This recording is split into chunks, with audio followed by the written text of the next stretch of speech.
Aujourd'hui, je rencontre Maxime Yedes, bodybuilder. Nous allons parler de son parcours. À la fin de cette vidéo, vous saurez comment, de chef de quai, il est devenu entrepreneur à Dubaï. Bonjour Maxime. Bonjour. Maxime, nous aimerions savoir ton parcours scolaire, ton âge, d'où tu viens. Ok, donc j'ai 30 ans, je viens de Bobigny, 93, banlieue parisienne. Et mon parcours scolaire, j'ai atteint BTS MRC, mais en toute honnêteté, pas que je n'aime pas l'école, mais mon secteur d'activité, c'était plus le sport. D'accord. Maxime, avant le bodybuilding, tu étais basketteur. Comment tu es passé du basket au bodybuilding? En fait, c'est un step de ma vie qui m'a fait, entre guillemets, stopper le basket, c'est que je jouais dans l'Est de la France. Voilà, j'ai commencé le basket tard.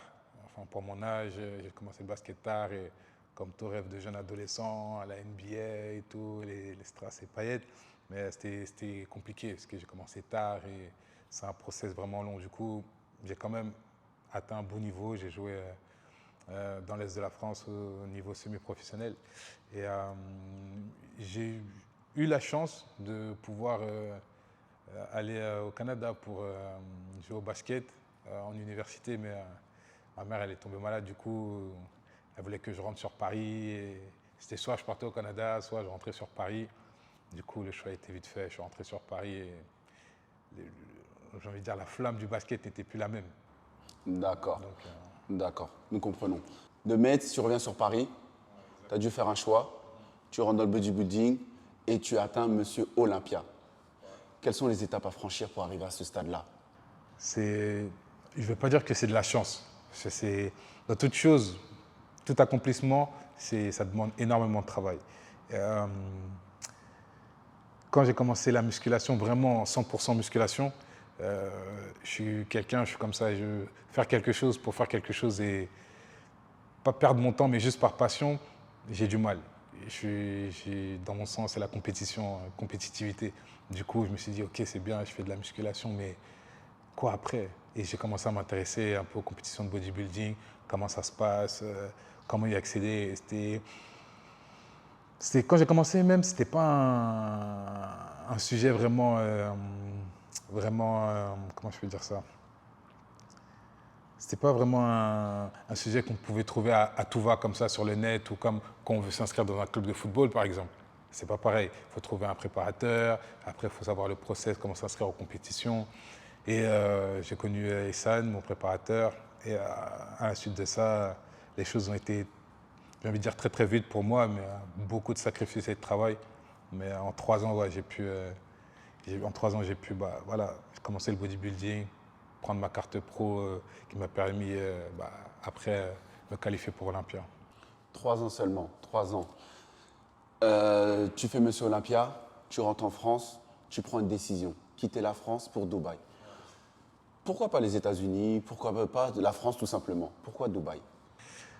Parce que les événements ont fait que ça a été Dubaï. Peut-être que ça aurait été les Seychelles ou peut-être les États-Unis, je ne sais pas. Mais avant de partir à Orlando, on devait faire 21 jours en dehors de l'Europe par rapport aux restrictions sanitaires. Et du coup, on avait le choix et on s'est dit, OK, on va aller à Dubaï, ça va être mieux pour en tout cas le cadre, pour pouvoir continuer la prépa avant de pouvoir accéder aux États-Unis. Donc pendant 21 jours, on est resté là, j'ai fini ma prépa ici et je me suis rendu compte qu'il y avait énormément d'opportunités ici et c'était un peu plus accessible de pouvoir construire quelque chose ici qu'en France. En tout cas, c'est mon avis. Et du coup, après Olympia, je rentre à Paris et ouais, je prends la décision de tout lâcher et venir à Dubaï. D'accord. Donc, sur ton schéma, ton parcours, tu es basketteur. Hormis ça, tu étais chef de quai à la CNCF. Aujourd'hui, tu es un entrepreneur à Dubaï. Les difficultés que tu as rencontrées par chaque étape, de agent de quai, la décision, laisser Paris et réussir à Dubaï. Le, la première, j'ai envie de dire, difficulté que j'ai eue, ça a été de me dire, OK, là, je vais tout lâcher, je vais bosser pour moi, donc je n'ai pas de, entre guillemets, sécurité de revenus. Ça se peut, il y a des moments où j'aurai pas d'argent, ça se peut, il y a des moments où j'aurai des bonnes rentrées d'argent. Donc, je sais, parce qu'avant de venir à Dubaï, je m'intéressais beaucoup à l'entrepreneuriat quand même, et monter un business, etc. C'est, tout le monde, j'ai envie de dire, a envie de monter quelque chose, voilà, faire son argent par lui-même, mais j'ai envie de dire, en amont, il faut vraiment une préparation psychologique. Parce qu'il y a des moments, c'est dur, il y a des moments, rien ne va et tu te retrouves face à toi-même. Donc, en amont, entre guillemets, je me suis fait une petite préparation psychologique et je me suis dit, OK, tout le monde le dit, tous les grands entrepreneurs que je peux suivre le disent, ma vie sera meilleure si j'entreprends maintenant que si je reste dans cette sécurité à juste travailler pour une boîte. Donc, je me suis dit, OK, je lâche tout et je vais construire ce que je veux dans le milieu du sport. Tu rencontres la femme de ta vie. Exact, ouais. Ça a été, ça veut dire un peu comme un conte de fées. Ça a été vite, c'est comme un conte de fées.